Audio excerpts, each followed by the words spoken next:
अस्सलाम वालेकुम। नॉवेल कार्ब डाइम, एपिसोड नंबर 26। वो अरमान के घर चला आया था। सब लाउंज में ही विराजमान थे। उसे देखा तो बेसाख्ता ही उठ खड़े हुए। हाथ की जिल्द फटी हुई थी, लिबास भीगा हुआ था, बाल माथे पर बिखरे थे, आस्तीनें उसने पीछे की जाने मोड़ रखी थी और कोट हाथ में लिया हुआ था। सफेद ड्रेस शर्ट पर जख्म खुलने के बायस बहुत सा खून लगा था। हनीफा और सलमान दोनों बेइख्तियार होकर उसकी जानिब बढ़े थे।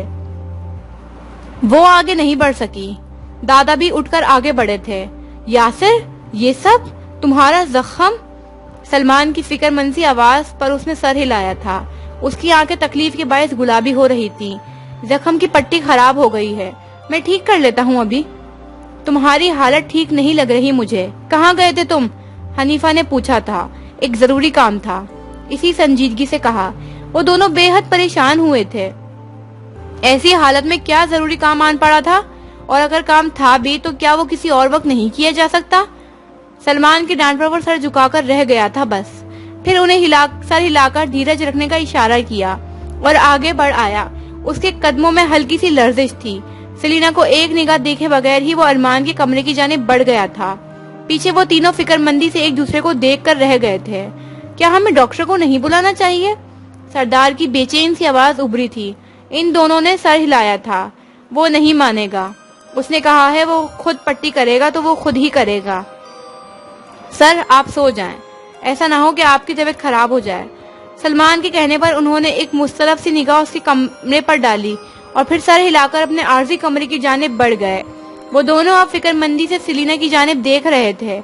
मुझे उसके पास जाना चाहिए, वो मेरी वजह से जख्मी हुआ है। हनीफा ने उसे आगे बढ़ने से रोकना चाहा तो सलमान ने उन्हें रोक दिया। वो पहले ही इसकी तरफ से बहुत परेशान है, करने दो इसको मदद। और वो बेबसी से चुप रह गए थे। सेलिना ने आगे बढ़कर उसके कमरे का अध खुला दरवाजा बजाया। वो नहीं पलटा, जानता था कि कौन होगा। वो जवाब ना मिलने पर भी आगे बढ़ आई थी। वो अब सफेद ड्रेस शर्ट के बटन खोले जख्म पर रुई रख रहा था। तकलीफ के बायस दांत जमा रखे थे। उसने भारी होते हलक के साथ आगे बढ़कर उसके हाथ से रुई ली थी। उसने आंखें खोलकर उसे देखा। सेलिना की आंखें जब्त के बायस गुलाबी थी और उसकी जख्म में होती शदीद जलन के बायस उसने उसे नहीं रोका। मैदे से नीचे कदरे एक तरफ एक गहरा सा जख्म था, उसके सीने पर ऊपर तक। सफेद पट्टियां बंदी थीं। वहां महज एक जख्म नहीं था, बस ताजा जख्म था जो तकलीफ दे रहा था। बाकी के जख्मों पर पट्टी बंदी थी। उसने उन जख्मों से नजरें चुराई थीं, फिर रुई को नरमी से उसके जख्म पर रखा। तकलीफ पर वो फिर से आंखें बंद कर गया। अब वो रुई पर दवा लगाए उसके जख्म पर रख रही थी। उसकी हल्की सी कराह उभरी। सेलिना की आंख से आंसू गिरा, लेकिन वो बिल्कुल खामोशी से उसके जख्म पर मरहम रखती जा रही थी। अब वो हल्का सा झुककर उसके जख्म पर पट्टी लगा रही थी। हलक में आंसू जब्त करने के बायस तकलीफ हो रही थी और फिर पट्टी कम पड़ने पर वो पलटी और फर्स्ट एड बॉक्स से मजीद पट्टी निकालने लगी। जब पलटी तो कई आंसू रुखसारों पर बिल्कुल खामोशी से बह रहे थे। उसने हाथ आगे बढ़ाया, लेकिन यासिर ने उसकी कलाई थाम ली। वो रुककर उसे देखने लगी थी। क्या हाल कर लिया है तुमने अपनी आंखों का? दर्द की शिद्दत के बायस आवाज फटी फटी सी थी। उसे जैसे उसकी आंखें देखकर बेहद अफसोस हुआ था। ठीक तो हैं? नजरें चुराकर मतोरम सी आवाज में कहा, साथ ही गीली सांस भी अंदर को खींची। वो उसे देखते रहा। कलाई अब तक उसके हाथ में कैद थी। इधर देखो, नरमी से कहा था। सेलिना ने उसे देखा। उसकी पलकें इतनी भीगी हुई थीं कि वो चंद पल उसे बिल्कुल चुप हुआ देखता रहा। क्या हुआ है? इसी नरमी से पूछा। वो इसे शिकवा कूना नजरों से देखती रही। कुछ नहीं, बेखबरी से कहकर वो फिर से पट्टी करने के लिए झुकने लगी, लेकिन वो इसकी कलाई अब तक थामे हुए था। वो झुक नहीं सकी। क्या मसला हुआ है? हल कर देता हूँ। कोई मसला नहीं है, बोली तो आवाज हल्की सी कांपी। वो उसकी आंखों में देखता रहा। फिर क्यों रो रो कर अपनी आंखों का ऐसा हाल कर लिया है?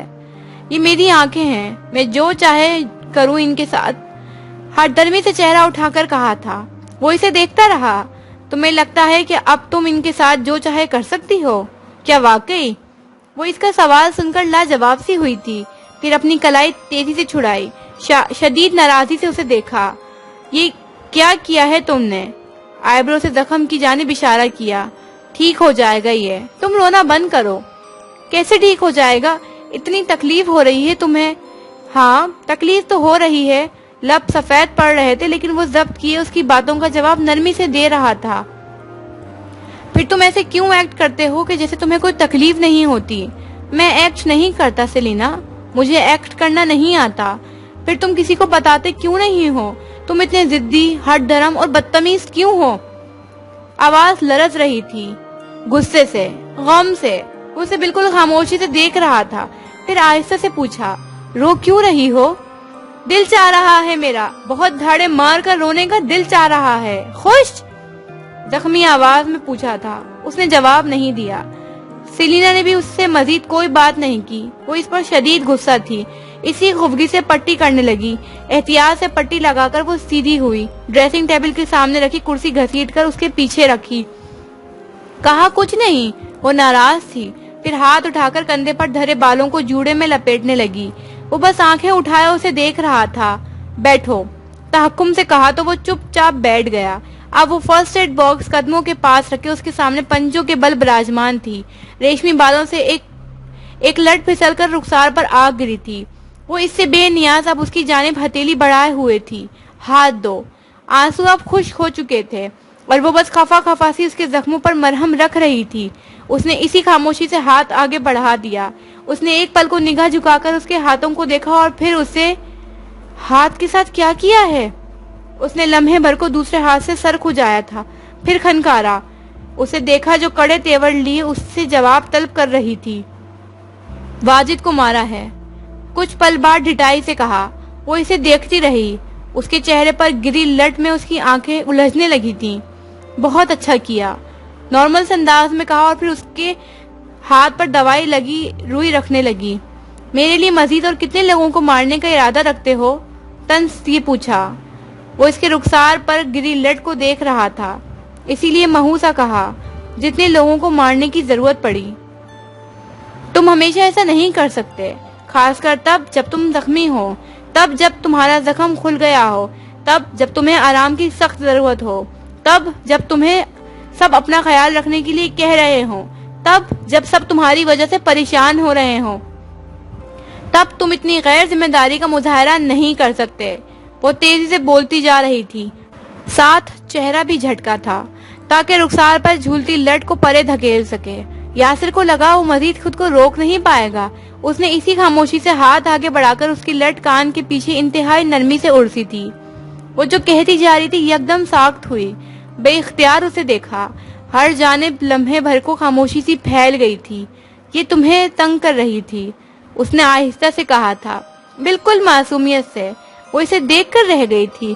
खफगी सिमटने लगी, साथ ही सर झटककर उसके हाथ पर पट्टी बांधने लगी। इसकी जरूरत नहीं है, मैंने तुमसे नहीं पूछा और तुम मुझसे बात मत करो, इसी मसरूफ से अंदाज में कहा था वो। और वो बेइख्तियार मुस्कुराया, उसकी जानिब देखा। बात नहीं करूं? नहीं, फिर क्या करूं? बस चुप करके बैठो। मुझ पर जुल्म करने के बाद तुम ऐसे एक्ट कैसे कर सकती हो जैसे मैंने तुम पर जुल्म किया हो? वो जानना चाहता था। मुझे मत उकसाओ कि मैं तुम्हें फिर से मारने लग जाऊं। क्या तुम मुझे बता नहीं सकते थे कि तुम्हारे सीने पर भी जख्म है? तुमने कुछ कहा क्यों नहीं मुझे उस वक्त? रोका क्यों नहीं मुझे? तुम पागल हो, तुमने मौका ही नहीं दिया मुझे बताने का। एक बार कहते, एक बार कि सेलिना मुझे तकलीफ हो रही है, बस एक बार। उसकी आंखों में बेइख्तियार नमी फिर से उतरने लगी थी। जब कोई दूसरा तकलीफ में हो तो अपनी तकलीफ का जिक्र नहीं किया करते।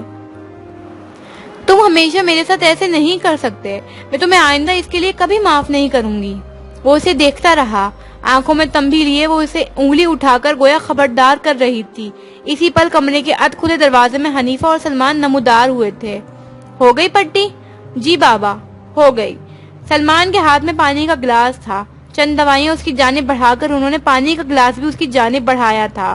वो अब उठकर फर्स्ट एड बॉक्स बंद कर रही थी, फिर बेड की जानिब बढ़ी, उसका लिहाफ पीछे किया। सलमान अब उसका हल्का सा सहारा देकर बेड तक ला रहे थे। उसे जख्मों में शदीद खिंचाव महसूस हो रहा था। फिर वो बिस्तर तक आया और इसी खामोशी से लेट गया। सलमान अब इस पर लिहाफ दुरुस्त कर रहे थे। इसे आराम की जरूरत थी। तुम जब तक मुकम्मल तौर पर सेहतियाब नहीं हो जाते यहाँ से कहीं नहीं जाओगे। ان کے تحکم سے بھرپور آواز پر وہ محض سر ہلا کر رہ گیا تھا۔ وہ اسی کے ساتھ سیلینا کی جانب پلٹے۔ سیلینا، تم بھی چند دنوں کے لیے کام سے چھٹی لو، تم دونوں کو ذہنی طور پر آرام کی بے حد ضرورت ہے، اور اب میں دوبارہ تم دونوں کو میرے حکم کی خلاف ورزی کرتے ہوئے نہ دیکھوں۔ آخر میں سنجیدگی سے کہا تو سیلینا کے ساتھ کھڑے حنیفہ ہنس دیے۔ سیلینا نے سر جلدی سے اسباب میں ہلایا اور یاسر نے کوفت سے۔ وہ باہر کی جانب بڑھے تو حنیفہ اس کے بستر تک چلتے ہوئے آئے، لحاف کے اوپر دھرے اس کی پٹی میں جکڑے ہاتھ پر اپنا ہاتھ رکھا، ہلکا سا تھپتھپایا۔ تھینک یو، ہلکا سا کہا تو اس نے سر ہلایا۔ اب آرام کرو۔ وہ اسی کے ساتھ سیلینا کی جانب چلے آئے تھے۔ وہ ان کے ساتھ ہی دروازے کی جانب بڑھی تھی۔ وہ باہر نکل گئے تو اس نے ایک پل کو پلٹ کر اسے دیکھا۔ وہ اسے ہی دیکھ رہا تھا۔ رخسار پر لٹ اب پھر سے جھولنے لگی تھی۔ ان دونوں کی نظریں ملی۔ اس نے آنکھوں پر اگلے ہی پل بازو رکھا تو وہ مسکراتی ہوئی باہر نکل آئی۔ لاؤنج میں اب حنیفہ سلمان سے جانے کے لیے اجازت طلب کر رہے تھے۔ وہ ان کے ساتھ ہی داخلی دروازے تک بڑھ آئی تھی۔ اسی پل گھر میں ارمان داخل ہوا۔ وہ وہیں دروازے میں ٹھہر کر ان سے کھانے کے متعلق پوچھ رہا تھا۔ انداز میں ہمیشہ کی طرح نرمی تھی۔ حنیفہ نے کہا کہ وہ کھانا اپنے گھر جا کر ہی کھائیں گے تو اس نے مزید اصرار کرنا مناسب نہ سمجھا۔ حنیفہ کی موجودگی کے باعث سیلینا اس سے سائرہ کے متعلق بات نہیں کر سکی۔ وہ دونوں باہر کی جانب بڑھے تو وہ جیب میں چابی اڑستا اندر بڑھ آیا۔ گھر خالی پڑا تھا، یقیناً سب سونے جا چکے تھے۔ رات بھی خاصی گہری ہو گئی تھی۔ اس نے اپنے کمرے کا دروازہ کھولا تو یاسر نظر آیا۔ وہ آنکھوں پر بازو رکھے ہوئے تھا۔ اس کی موجودگی محسوس کر کے لمحے بھر کو بازو آنکھوں سے ہٹایا۔ وہ اب تھکا سا چابی، والیٹ اور موبائل سائڈ ٹیبل پر رکھ رہا تھا۔ وہ بغیر چہرہ موڑے اسے دیکھ رہا تھا۔ کہاں تھے تم؟ سائرہ کو گھر چھوڑنے گیا تھا، سرسری سا کہا، انداز کا چہکار جیسے سمٹی ہوئی تھی۔ وہ خلاف توقع سنجیدہ محسوس ہو رہا تھا۔ تم اس کے ڈرائیور کب بنے؟ اس کے پوچھنے پر وہ ہلکا سا مسکرایا، پھر یکدم بیڈ پر اس کے ساتھ گرنے سے انداز میں لیٹا۔ یاسر نے بے ساختہ ہی اپنے زخم پر ہاتھ رکھا تھا۔ ایک ضبط سی بھری نگاہ اس پر ڈالی۔ آرام سے، زخمی ہوں میں۔ اچھا، تو تمہیں خیال آ گیا کہ تم زخمی ہو؟ اس کے انداز کی گرم جوشی منقود تھی۔ آہستگی سے بنا کسی جوش کے کہا تو وہ چونکا۔ بغور گردن موڑے اس کا چہرہ دیکھا۔ وہ بس خاموشی سے چھت کو تک رہا تھا۔ تم نے پرپوز کیا تھا نا اسے؟ کیا بنا اس کا؟ وہ مجھ سے شادی نہیں کرنا چاہتی۔ پھر کس سے کرنا چاہتی ہے؟ بتاؤ، توڑ دیتے ہیں ہڈیاں اس کی۔ وہ ہنس دیا تھا۔ کسی سے بھی شادی نہیں کرنا چاہتی وہ۔ کچھ پل بعد اس نے آہستہ سے کہا تھا۔ کیوں؟ اس کے پوچھنے پر کچھ لمحات پہلے کے مناظر اس کی نگاہوں کے سامنے گھومے تھے۔ بستر پر دراز وہ مفلوج وجود، اس وجود کے ساتھ استدادہ اس کی جانب پشت کیے سائرہ روندھی ہوئی آواز میں اسے کچھ کہتی ہوئی۔ بس نہیں کرنا چاہتی، اس کے اپنے ریزنز ہیں۔ تم اتنی جلدی پیچھے ہٹنے والوں میں سے تو نہیں تھے۔ پھر اب کیا ہوا؟ میں پیچھے نہیں ہٹ رہا۔ پھر کیا کر رہے ہو؟ محبت۔ اس کے جواب پر یاسر نے اسے کڑوے حلق کے ساتھ دیکھا تھا۔ ارمان نے اس کی جانب چہرہ پھیرا اور پھر اس کے تاثرات دیکھ کر دل کھول کر ہنسا۔ ہنستے ہنستے وہ پھر سے چھت کو تکنے لگا تھا۔ کچھ پل بعد ہنسی سمٹ گئی۔ اب پھر سے خاموشی حائل ہوئی محسوس ہو رہی تھی۔ میں اسے منا لوں گا، میں پیچھے نہیں ہٹ رہا۔ Good for you. اب مجھے سونے دو اور اپنا محبت نامہ بند رکھنا۔ اس کے ساتھ ہی اس نے آنکھوں پر پھر سے بازو رکھ لیا۔ ارمان نے چہرہ اس کی جانب پھیر کر دیکھا۔ سیلینا سے ملاقات ہوئی؟ میں جواب نہیں دے رہا۔ بازو رکھے ہی بولا تو وہ ہنس دیا۔ نہیں ہوئی؟ میں سو گیا ہوں۔ ارمان پھر سے ہنس دیا۔ آخر کار اس نے پوچھنا ترک کر دیا۔ وہ جانتا تھا وہ اب اسے جواب نہیں دے گا۔ سر کے نیچے ایک ہاتھ رکھ کر اب وہ بالکل خاموشی سے چھت کو تک رہا تھا۔ رات کھڑکی کے پار اسی طرح قطرہ قطرہ تحلیل ہو رہی تھی۔ حنیفہ اسے لیے گھر چلے آئے تھے۔ وہ پہلے پہل تو داخلی دروازے میں ہی ٹھہری رہی۔ حنیفہ نے اسے رکتا دیکھ کر لمحے بھر کو خود بھی قدم روک لیے تھے، پھر پلٹ کر اس کی جانب دیکھا۔ وہ اب چھوٹے چھوٹے قدم اٹھاتی اندر بڑھتی، نگاہیں گھما گھما کر گھر کو دیکھ رہی تھی۔ گھر میں ایک عجیب سا سکون تھا، سکنیت تھی۔ لاؤنج میں رکھے صوفے ایل شیپ تھے، سفید بے داغ قالین پر رکھے گہرے قطعی رنگ کے ایل شیپ صوفے۔ وہ آگے بڑھ آئی تھی۔ اوپری منزل کے زینے باقی گھروں کے مقابل میں کارنر سے اوپر کی جانب جا رہے تھے۔ چکردار زینوں کے ٹائلز چکنے سفید تھے۔ انہی زینوں کے ساتھ گلاس وال موجود تھی۔ شیشے کی اس دیوار سے باہر بنے مختصر سے سبزہ زار کا منظر واضح تھا۔ ग्लास वॉल के कदरे ऊपर राड पर लगे पर्दे मलाई रंग के थे, नरम से। उसने चेहरा घुमा कर देखा। 2 खुशादा कमरों के दरवाजे इस पहर बंद थे। दाएं जाने बने कमरे से जरा फासले पर अंग्रेजी तर्ज का किचन बना था। घर ज्यादा बड़ा नहीं था, लेकिन इसकी तराश खराश इतने सलीके से की गई थी कि वो खुशादा और खुला खुला सा महसूस होता था। उसने अगले ही पल हनीफा की जानिब देखा था। वो पुर उम्मीद निगाहें लिए इसे ही देख रहे थे। बाबा, ये घर, ये आपने कैसे सेट किया हुआ है? ये मैंने सेट नहीं किया बच्चे, मैंने इंटीरियर डिजाइनर से घर बनवाया ही ऐसा है, और फिर चंद कोरियन आर्टिस्ट ने इसके सामान की तराश खराश की है। वो हर चंद माह बाद इसकी सेटिंग खुद ही तब्दील करने आते हैं। मेरे पास तो घर देखने का वक्त ही नहीं होता। वो इन तक चली आई थी, फिर इन्हें इसी मोहब्बत भरी निगाहों से देखा। बाबा, मैं आपको बाबा कह रही हूँ, और ये इतना नेचुरली मेरे मुंह से निकल रहा है कि मैं बिल्कुल भी ऑकवर्ड नहीं हो रही, ऐसे जैसे मैं हमेशा से आपको बाबा कहती रही हूँ। उसने नम आंखों से मुस्कुराकर कहा था। हनीफा ने आंखों में आई नमी उंगलियों से साफ की थी। मैं तरस गया था इस लफ्ज को सुनने के लिए। अब तुम कह रही हो तो मुझे समझ नहीं आ रहा कि मुझे अल्लाह का कितना शुक्र अदा करना चाहिए। उन्होंने हाथ बढ़ाकर उसे खुद से लगाया था। वो उनके सीने पर सर रखे यूं ही खड़ी रही। कितना पुरसुकून एहसास था अपने बाप के घर में मौजूद होने का, अपने घर होने का, अपना होम होने का। मैंने तुम्हारा कमरा बिल्कुल सेट करवा कर रखा हुआ है, बस मुझे उम्मीद थी कि तुम एक दिन जरूर आओगी। मुलाजमीन कमरे की सफाई भी करते रहते हैं।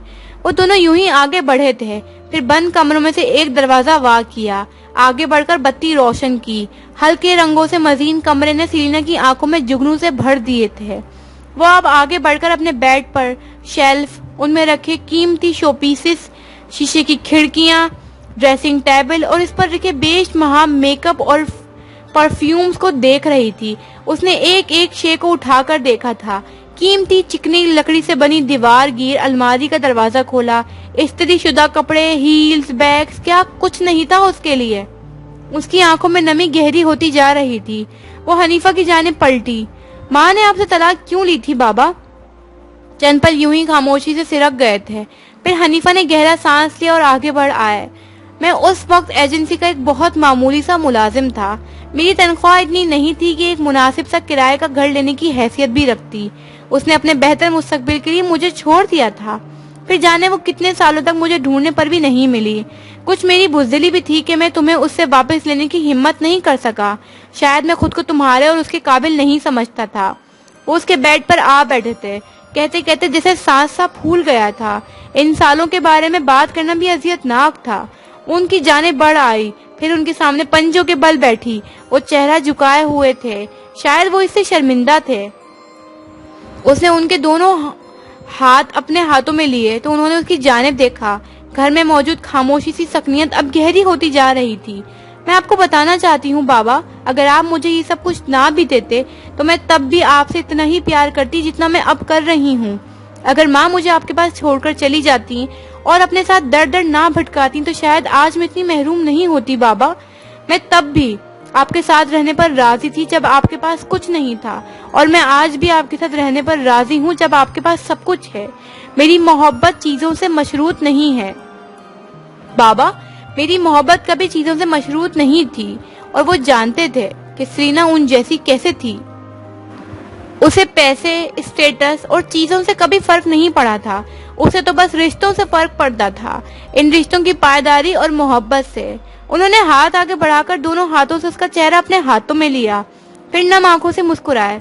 मेरी बेटी बहुत प्यारी है। आपकी प्यारी बेटी को बहुत भूख लगी है बाबा। और उन्हें उसके यकदम बोलने पर जैसे होश आया था। राजा तो अब तक सो गया होगा। उन्होंने गालिबन खानसामा का नाम लिया था।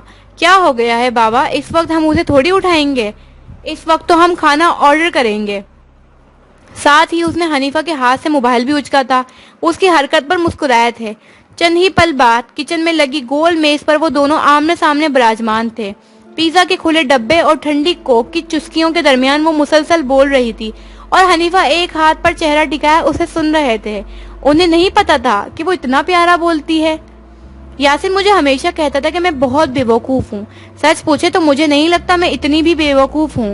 मतलब लड़के नॉर्मली इतनी समझदार होती हैं जितनी मैं हूँ। आप बताएं, क्या मैं समझदार नहीं? क्यों नहीं, हनीफा ने चेहरे हाथ से उठाकर तायदी अंदाज में कहा। वो मुस्कुराई थी। बस सिचुएशन ऐसी हो जाती है कि मैं हमेशा उसके सामने बेवकूफ बनकर रह जाती हूँ। जानते हैं, एक दफा मैंने उससे पूछा था कि अगर हम सीसीटीवी कैमरा लगा दें तो क्या तमाम जुराइम का खात्मा हो जाएगा। हनीफा यकदम उसके सवाल पर हंस दिए थे। वो खुद भी हंस रही थी। लेकिन मैं सोचती हूँ कि अगर हम समझदार हो गए तो दुनिया बहुत बोरिंग और जर्सी हो जाएगी। इसे बाहर जैसे रखने के लिए कुछ बेवकूफ की जरूरत होती है, नहीं? क्यों नहीं? उन्होंने फिर सर धना था। अब देखिए, क्या कोई मेरे जितना क्यूट बेवकूफ है आपकी जिंदगी में? हाँ, तुम हो ना। वो एकदम हंस दी थी। हनीफा भी हंस रहे थे। आपको पता है, मैंने सोचे समझे यासिर का नाम मेहंदी से अपने हथेली पर लिखवा लिया था। मुझसे लड़की ने पूछा तो मैंने उसको उसका नाम बता दिया। आस पास बैठी लड़कियां मेरे नाम बताने पर हंसी थी। मुझे उनकी हंसी समझ नहीं आई। फिर बाद में जाकर पता चला कि वो क्या मतलब निकाल रही थी। ओफ! हनीफा हंसते जा रहे थे। एक बात बताओ, ये तुम बात करते हुए 27 से 7 साल की कैसे हो जाती हो? और वो उनके सवाल पर हंस दी थी। पहली दफा हनीफा के किचन से हंसने की आवाजें आ रही थी। खाना खाया जा चुका था। वो अब बेड पर दराज गर्दन तक लिहाफ ताने हुए थी। हनीफा उसके सरहाने बैठे थे, उसके बालों को नरमी से सहला रहे थे। बाबा, ये ख्वाब नहीं है ना? बंद होती आंखों के साथ उसने डर कर पूछा था। आज का दिन उन दोनों के लिए बहुत तवील था। नहीं, आज ये ख्वाब नहीं है। वो मुस्कुराई थी। फिर उनका हाथ अपने रुखसार तले रखकर सो गए। कुछ पल बाद उसे सोता देखकर हनीफा आहिस्ता से उठे थे। उसका लिहाफ आहिस्ता से एहतियात से दुरुस्त किया, बाल आखिरी दफा सहलाए और फिर आहिस्तगी से कदम उठाकर बाहर की जानिब बढ़ गए। आज उन्हें बहुत अरसे बाद बहुत पुरसुकून नींद आनी थी। इसी पहर गहरी होती रात तले मारिया अपने कमरे में अंधेरा किए बैठी थी। उसका बेटा उसके साथ ही बिस्तर पर सो रहा था। उसने एक निगाह उस पर डाली और फिर बेड से उठ आई, दरवाजा खोला और फिर आगे बढ़ आई। ठंडे टाइल्स पर चलते हुए उसने एक हाथ रेलिंग पर रखा हुआ था। नीचे घर में गहरी खामोशी थी। मुलाजमीन सोने जा चुके थे और रात खासी गहरी हो रही थी। उसने कदम जीनों पर धरे और आहिस्ता से नीचे उतरने लगी। अगले ही पल इस लाउंज का रास्ता अबूर किया और फिर आगे बढ़ आई। ऊंचे दाखिली दरवाजे पार किए और फिर चौंक कर रुक सी गई। सामने ही सब्ज़ार पर लगी सफेद कुर्सियों पर उसके बाप और माँ और हसन मुस्तफा विराजमान थे। शुएब कदरे बेरुखी और बिगड़े तासुरात लिए उन्हें देख रहे थे। उसकी माँ का चेहरा भी इतना ही सपाट था, लेकिन वो फिर भी हसन की वजाहत को सुन रहे थे। उसने बेदिली से ये सब देखा और फिर अंदर चली आई। काफी देर बाद वो दोनों भी उठकर अंदर आए तो उसे सोफे पर अंधेरे में बैठा देखकर चौंक गए। बेटा, अंधेरे में क्यों बैठी हो? उसकी माँ ने आगे बढ़कर बत्तियां रोशन की थी। उसने जख्मी आंखों से अपने बाप का चेहरा देखा। ये आदमी क्यों आया था बाबा? उसकी आवाज में अजीब सी सरसराहट थी। शुएब ने गहरा सांस लेकर उसे देखा। वो मुझे वाजिद के रवैये की वजाहत दे रहा था। क्या आपने उसे नहीं बताया कि हमें किसी किस्म की वजाहत दरकार नहीं है? मैंने उसे यही बताया है। उन्होंने जल्दी से कहा है तो उसने तल्खी से उनकी जानिब देखा। एहसास जिया ने उसकी आंखें पल भर को सुर्ख कर दी थी। लेकिन आपने उससे अपना कारोबारी ताल्लुक तोड़ने के मुतालिक बात नहीं की होगी। उसके सवाल पर वो दोनों चौंके थे। उसकी माँ जायदा और शुएब के दरमियान अलहदगी हो चुकी थी, लेकिन उसके मामले की वजह से उसकी माँ इसी के साथ एक छत तले रहने आई थी। शुएब से लाख इख्तलाफात सही, लेकिन मारिया उसकी इकलौती बेटी थी। आपने नहीं की। मुझे आपसे यही उम्मीद थी डैड। आपकी बेटी की चाहे उनका बेटा जिंदगी तबाह कर दे, लेकिन फिर भी आप उससे कारोबारी ताल्लुक को इस्तेमाल किए हुए हैं। क्या मैं आपकी जिंदगी में यही अहमियत है? वो उठकर यकदम उन पर चिल्लाई थी। जायदा ने बे इख्तियार उसे आगे बढ़कर संभाला था। शुएब बेहद सफेद चेहरे के साथ उसे देख रहे थे। वो इसी तरह जायदा के दोनों हाथों को झटकर आगे बढ़ी और उनके सामने भीगी आंखों के साथ उंगली लहराई। आपकी बदआमालियों की सजा आपकी बेटी को मिली है डैड। आपने अपनी पूरी जिंदगी इतनी औरतों से नाजायज ताल्लुकात रखे हैं और किसी एक के साथ भी वफा नहीं किया। आपने सारी जिंदगी माँ को सजा में रखा। अपनी बीवी मौजूद होने के बावजूद भी आप बाहर मुंह मारते रहे। ये सब जो मेरे साथ हो रहा है, ये आपके बदआमालियों की नताइज है। वो बुलंद आवाज से बोलती जा रही थी। आवाज फट रही थी। पीछे खड़ी जायदा रोने लगी थी। शुएब बस शोलाबार निगाहों से उसका चेहरा देख रहे थे। अपने बाप से बात करने की तमीज बिल्कुल खत्म होती जा रही है तुम में।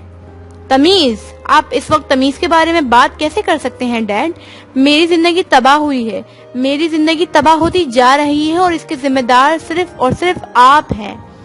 वो सीने पर हाथ रखे बोल रही तो शुएब ने जब्त खोकर उसे जोरदार चांटा रसीद किया। वो पीछे जा गिरी।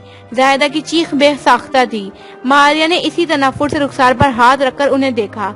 मैं अब इस मुल्क में नहीं रहूंगी। मैं ये मुल्क छोड़कर अपने बेटे को लेकर कहीं और चली जाऊंगी, आपसे, इस घर से, इस जिंदगी से। वो भी जब्त खोकर पूरी कुव्वत से चिल्लाई थी। फिर अपना हाथ बुरी तरह छुड़ाकर तेजी से सीना उबूर करती ऊपर बढ़ती गई। वो दोनों गर्दनें उठाकर उसे जाता देख रहे थे। फिर जायदा ने एक तल्ख निगाह शुएब पर डाली। आप ये भूल गए थे शुएब कि अमाल के नताइज अगर आप नहीं भुगतेंगे तो वो आपकी औलाद भुगतेगी। देखिए क्या हाल हो गया है मेरी बेटी का। मेरी इतनी प्यारी बेटी को इन 2 टकों के लोगों ने जलील कर दिया है और आप अब तक उनसे कारोबारी ताल्लुक रखे हुए हैं। मैं अपने कारोबार को ऐसे कोड़ियों के दाम नहीं बेच सकता। इस दुनिया में सरवाइव करने के लिए मुझे हसन जैसे कारोबारी दोस्तों की जरूरत है। यहाँ कोई फिल्म नहीं चल रही है कि मैं जज्बात में आकर सब तबाह कर दूं। वो भी इस तनफुर से कहकर अपने कमरे की जानिब बढ़ गया था। जायदा ने बेबसी से गहरा सांस लिया था। जिंदगी जैसे उनकी तबाह हुई थी अब बिल्कुल उसी तरह से मारिया की तबाह हो रही थी। उन्होंने अपने जख्म तो बर्दाश्त कर लिए थे, लेकिन मारिया की तकलीफ देखना बहुत अजियतनाक था। वो अगले ही पल जीनों की जानें बढ़ी थी। इन्हें मारिया को तन्हा नहीं छोड़ना था। वो इंतहा पर थी और उन्हें इसके इंतहाई कदमों से हमेशा खौफ आया था। अगली सुबह खासी पुरसुकून और अच्छे मौसम के साथ तुलू हुई थी। आज छुट्टी का दिन था। 2 दीवारों पर साथ साथ बने घरों में जिंदगी अपनी भरपूर तवानाई के साथ अंगड़ाई ले रही थी। सलमान किचन से बाहर जरा फासले पर रखी खाने के टेबल पर सरदार के साथ विराजमान नाश्ता कर रहे थे। इसी पहर अरमान भी फ्रेश सा कमरे से बाहर निकला। कुछ ही पल बाद यासिर भी बाहर निकल आया। एक पुरसुकून नींद लेने के बाद वो कल से खासा बेहतर लग रहा था। तुम कहाँ जा रहे हो? सलमान ने नाश्ते के दौरान पूछा तो अरमान ने हाथ रोककर उन्हें देखा। एक जरूरी काम है। क्यों, कोई काम था? नहीं, कोई खास काम नहीं था। मैं आज घर जाने के बारे में सोच रहा हूँ, सरदार ने कहा तो सलमान सीधे हो बैठे। यासिर और अरमान ने भी चेहरा उठाकर उन्हें देखा। आप कुछ दिन और ठहर जाए ना सर, यासिर तो यही है। नहीं बेटे, वहाँ घर तन्हा है। मुलाजमीन और जमीनों के बहुत से काम देखने होते हैं। मैं पहले ही 1 हफ्ते से छुट्टी पर हूँ, मजीद छुट्टी नहीं ले सकता। उनका जवाब सुनकर सलमान खामोशी हो गए थे। यासिर ने अगले ही पर सर हिलाया, साथ ही कांटे से अंडा तोड़कर मुंह में रखा, नफासत से निवाला चबाया। ठीक है, मैं आपको घर छोड़ दूंगा, तुम कहीं बाहर नहीं जाओगे। सलमान ने एकदम टोका तो उसने गहरा सांस लिया। जी चीफ, मैं बस दादा को छोड़कर वापस आ जाऊंगा। मुझे अरमान के साथ कुछ तहकीकात करनी है। इसके कहने पर उन्होंने चंद पल बाद सर हिलाया था। दादा, आप अभी मत जाएं, एक काम है जहां आपको होना बहुत जरूरी है। अरमान ने एकदम ही कहा तो सबने यकबारगी उसकी जानिब देखा। सलमान के चेहरे पर नासमझी सी उभरी थी। और ऐसा कौन सा काम है? एक काम, मैं आज आपको तमाम तफसीलात बता दूंगा। अगर आज वो काम नहीं हुआ तो आप अपने घर चले जाइएगा। वो कहकर उठ खड़ा हुआ था। सरदार ने उसके अधूरे नाश्ते को देखा। अच्छा, नाश्ता तो पूरा कर लो, मैं निकलता हूँ, मुझे जरा कुछ जरूरी काम है। वो उजलत में चाबी और मोबाइल जेब में उड़सा बाहर की जानिब बढ़ा तो सलमान ने बेसाख्ता गहरी सांस भरकर सर नफी में हिलाया। इस लड़के का कुछ नहीं हो सकता। छुट्टी के दिन भी उसके जरूरी और गैर जरूरी काम खत्म नहीं होते। यासिर ने यूं ही चेहरा फेर कर उसकी पुश्त को देखा। वो दाखिली दरवाजे से दूर होता जा रहा था। वो दोबारा उस अपने खाने की तरफ मुतवज्जा हो चुका था। नाश्ते के बाद वो कमरे में दोबारा चला आया था। खाली स्टडी टेबल की जानिब देखा और फिर कुछ सोचकर नंबर मिलाने लगा। हाँ साहिर, मैं अरमान के घर हूँ। तुम मुझे समरीन रजा और दूसरे केसेस की फाइल्स लाकर दे सकते हो? फिर चंद पल ठहरकर दूसरी जानिब कुछ सुना। नहीं, मैं एजेंसी नहीं आ सकता 1-2 दिन तक, इसीलिए घर पर ही केस स्टडी कर लूंगा। फोन रखकर वो कमरे से बाहर चला आया था। टीवी लाउंज में सलमान और सरदार बैठे थे। आज छुट्टी का दिन था, इसीलिए सलमान फारिग थे। इसी फराग से फायदा उठाते हुए वो सरदार को भरपूर कंपनी दे रहे थे। वो भी उनके साथ आ बैठा था। न्यूज चैनल्स पर कल हुआ वाकया पूरे जोरों शोर से बहस का हिस्सा था। हनीफा मजहर, हसन मुस्तफा और वाजिद हसन के जानिब से किए गए भारी इंकशाफ पर सबको बात करने का मौका मिल गया था। वो तीनों भी आपके पूरी तरह टीवी की जानिब मुतवज्जा थे। یہ واجد بیوقوف ہے یا اس نے کوئی چال چلی ہے؟ سلمان نے قدرے بیزار ہو کر واجد کا چہرہ نیوز چینل پر ابھرتے ہوئے دیکھ کر پوچھا تھا۔ وہ جو پیچھے ہو کر بیٹھا تھا لمحے بھر کو انہیں دیکھا۔ وہ بیوقوف نہیں ہے، سیاسی طور پر تو بالکل بھی نہیں، لیکن وہ ازدواجی طور پر ایک انتہائی بیوقوف شخص ہے۔ اس نے اپنے تئیں ایک اچھا پلان بنایا اور سیرینا کو جھوٹ کے ذریعے گھیرنے کی کوشش کی، لیکن اس نے ایک پل کے لیے بھی یہ نہیں سوچا کہ اگر سیرینا نے اس سب سے انکار کر دیا تو وہ کیسے اپنے بیانی کا دفاع کر سکے گا۔ اس نے محض یہ سوچا کہ اگر سیرینا کے پاس کوئی راستہ نہ چھوڑا جائے تو وہ اس کے پاس دوبارہ چلی آئے گی۔ آخر میں کہہ کر کندھے اچکائے، سسپینڈر ڈریس میں ملبوس ڈریس شرٹ کے اوپری 2 بٹن کھولے، گریبان کو ذرا انداز سے پیچھے کیے، ماتھے پر بال بکھیرے۔ وہ اس صبح میں کسی ٹائپ رائٹر جیسا لگتا تھا، ہینڈسم ٹائپ رائٹر، لیکن وہ ایسا کیوں کر رہا تھا؟ سیرینا اسے واضح الفاظ میں اپنی ناپسندیدگی کے بارے میں بتا چکی تھی۔ سردار کو تو واجد کبھی پسند تھا ہی نہیں۔ ان کے پوچھنے پر وہ ہلکا سا مسکرایا۔ وہ سیرینا سے obsessed ہے دادا، اسے یہ بات خود بھی نہیں پتا۔ اسے یہ نہیں پتا؟ انہیں حیرت ہوئی۔ جی اسے یہ بات نہیں پتا۔ ہم میں سے بہت سے لوگ محبت اور obsession کے درمیان فرق نہیں کر پاتے۔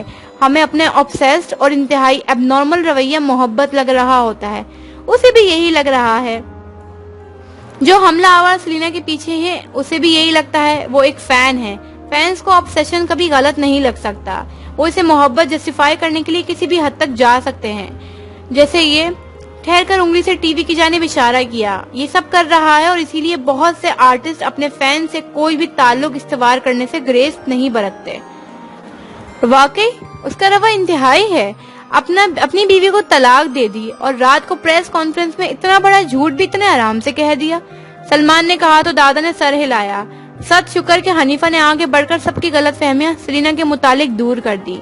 ویسے میں حیران ہوں، جب سے میں اسے کہتا رہا کہ تم ایکسپٹ کیوں نہیں کر لیتے سب کے سامنے، تو وہ مجھے ہمیشہ ٹالتا رہا۔ اب جانے کیوں یکدم وہ سب کچھ قبول کر گیا ہے نا؟ عجیب۔ سردار نے قدر ناسمجھی سے کہہ کر تائیدی انداز میں سلمان کی جانب دیکھا تو انہوں نے یکدم یاسر کو دیکھا۔ وہ اثر لیے بغیر ٹی وی دیکھ رہا تھا۔ جی سر، میں بھی حیران ہوں کہ کس نے اور کیسے اسے قائل کیا ہے۔ کیا تم جانتے ہو یاسر؟ اس نے بے اختیار سلمان کی جانب دیکھا تو وہ اسے مسکراتی نگاہوں سے دیکھ رہے تھے۔ وہ جانتے تھے اس نے گہرا سانس لے کر سر ہلایا تھا۔ شاید انہیں احساس ہو گیا ہو، ضروری نہیں ہے کہ کسی نے انہیں قبول کرنے کے لیے قائل کیا ہو۔ اسی سکون سے کہا تو سلمان نے مسکراہٹ دبائی۔ سردار اس کی بات سمجھ کر سر ہلا رہے تھے۔ کتنا کم جانتے تھے وہ اسے۔ چلو جو بھی ہوا اچھا ہی ہوا، لیکن اب سیرینا واجد کی پریس کانفرنس کا انکار کیسے کرے گی؟ کیا یہ اس کی شہرت کے لیے برا نہیں ہوگا؟ وہ نہیں کرے گی، اس نے کہا تو ان دونوں نے اس کی جانب چونک کر دیکھا۔ یاسر کے آگے اسپتال کا وہ مصنوعی روشنیوں سے جگمگاتا کمرہ نگاہوں کے سامنے آیا تھا۔ موبائل سامنے کیے واجد کا پریس کانفرنس دیکھ رہا تھا۔ پھر اس نے موبائل ہاتھ میں سیدھا کیا اور چند ایک نمبر ڈائل کرنے لگا۔ اگلے ہی پل فون اٹھا لیا گیا۔ دوسری جانب نظر تھا۔ سیرینا اس پریس کانفرنس کا جواب نہیں دے گی نظر۔ اس نے بغیر کسی تمہید کے اسپورٹ سے انداز میں بات شروع کی تو وہ دوسری جانب گڑبڑایا۔ کیا مطلب؟ تم اس پریس کانفرنس کا جواب خود دو گے اس کے مینیجر ہونے کے ناطے، لیکن لوگوں کو اس کی وضاحت درکار ہوگی، نہ کہ میری۔ مجھے کچھ نہیں پتا۔ تم اس کے لیے آئے جتنے ڈرامے دوسری ایکٹریس کو اسائن کر چکے ہو، اس کے بدلے تم اگر اس پر یہ احسان کر دو گے تو تمہارے لیے بہت بہتر ہوگا۔ اس کی آواز ٹھنڈی تھی، دوسری جانب جیسے نظر کو سانپ سونگھ گیا تھا۔ وہ ڈرامے؟ مجھے مزید کوئی بکواس نہیں سننی۔ تم اسے فون کر کے ابھی کہو گے کہ اس سب کا جواب تم دو گے، وہ نہیں۔ اگلے ہی پر اس نے فون کان سے ہٹا لیا تھا۔ اس نے آس پاس دیکھا تو اسپتال کا کمرہ کہیں تحلیل ہو گیا تھا۔ دادا اور سلمان اس کے جواب کا انتظار کر رہے تھے۔ اس نے گہرا سانس لیا اور پھر سیدھا ہو بیٹھا۔ نظر اس کا مینیجر، وہی اس سارے واقعے کو ڈیل کرے گا۔ سیرینا اب رپورٹرز کے سامنے نہیں جائے گی۔ اسی پر اس کا فون بجنے لگا تو وہ اٹھ کھڑا ہوا۔ ساحر گھر کے باہر اس کا انتظار کر رہا تھا۔ وہ اٹھ کر باہر گیا تو وہ دونوں پھر سے ٹی وی کی جانب متوجہ ہو گئے۔